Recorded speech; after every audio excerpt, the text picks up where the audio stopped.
औज़ुबिल्लाहिमिनश्शैतानिर्रजीम बिस्मिल्लाहिर्रहमानिर्रहीम। दोस्तों इस वीडियो में मैं बात करूंगा रियासत पाकिस्तान वर्सेस ज़हीर अहमद केस की।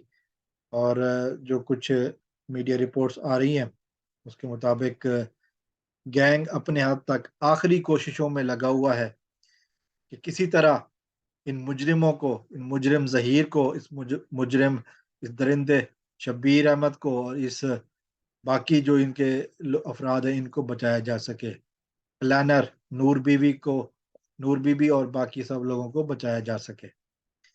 इस सिलसिले में जो मीडिया रिपोर्ट्स आई हैं उस पर सोहराब बरकत ने भी वीडियो बनाई है। वो यही है कि वो कोशिश कर, अब मेहदी काज़मी को उन्होंने पैसों की ऑफर की है। वो लाखों नहीं है, करोड़ों रुपए की ऑफर की है और कहा है कि अपनी बेटी वापस ले लो और हम जो है वो केस खत्म कर देंगे बशर्ते दीगर कि तुम केस वापस ले लो। ज़ाहिर है इन्होंने जिस तरह जजेस को पैसे खिलाए हैं, जिस तरह इन्होंने कानून के साथ खेला है, जिस तरह पुलिस को पैसे खिलाए हैं, अब वो पैसे इनके खत्म होते जा रहे हैं और लगता यही है कि शायद सहूलतकार अब पीछे होते जा रहे हैं और वो हकीकतें सामने आ रही हैं, किस तरह ये भाग रहे हैं। इन्होंने मेहदी काज़मी को ये भी कहा है कि अगर तुमने केस वापस ना लिया तो हम इसी तरह केस को लटकाते रहेंगे, फिर तुम्हें तुम्हारी बेटी नहीं मिलेगी। तुम्हें बेटी चाहिए तो हम तुम्हें बेटी भी दे देंगे और करोड़ों रुपया भी देते हैं, लेकिन इस दरिंदे ज़हीर अहमद के खिलाफ केस वापस ले लो। जवाब मेहदी काज़मी साहब का बहुत ही वाज़ेह है। मेहदी काज़मी साहब ने ये जवाब उनको बहुत पहले दिया हुआ है और वो इसी जवाब पे रुके हुए हैं। उन्होंने कहा कि जी, मैं सिर्फ़ अपनी बेटी के लिए नहीं लड़ रहा, इन इस माशरे की हर बेटी के लिए लड़ रहा हूँ। इस माशरे को कम से कम इन दरिंदों से बचाना है।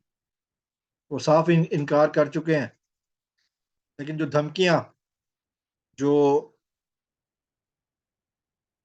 इनको थ्रेट्स दिए जा रहे हैं मेहदी काज़मी साहब को, वो बहुत ही खतरनाक हैं।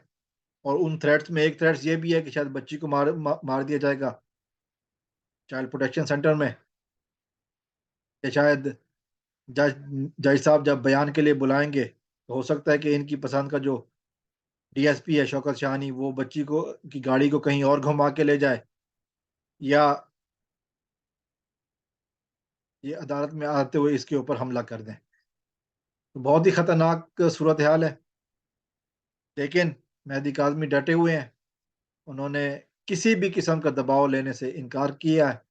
कोई भी इन घटिया लोगों की बात मानने से इनकार किया। और आज भी वो इंटरव्यू दे रहे थे किसी यूट्यूबर को, तो उन्होंने कहा कि जी, मैं इन लोगों को माफ़ नहीं करूँगा, मैं इन लोगों को कैफ़र किरदार तक पहुँचा कर रहूँगा।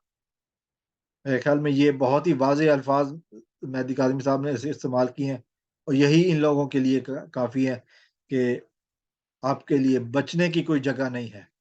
आप जितना मर्ज़ी भागने की कोशिश करें, छुरी के नीचे आप आने वाले हैं, क्योंकि जिस दिन अदालत बैठ गई और हियरिंग हो गई, उस दिन आपका बचना महाल है। आपकी सारी चौंचलें उस दिन तक हैं, उससे आगे कुछ नहीं होगा। फिर कानून और इंसाफ की बात होगी। अस्सलाम वालेकुम वरहमतुल्लाह।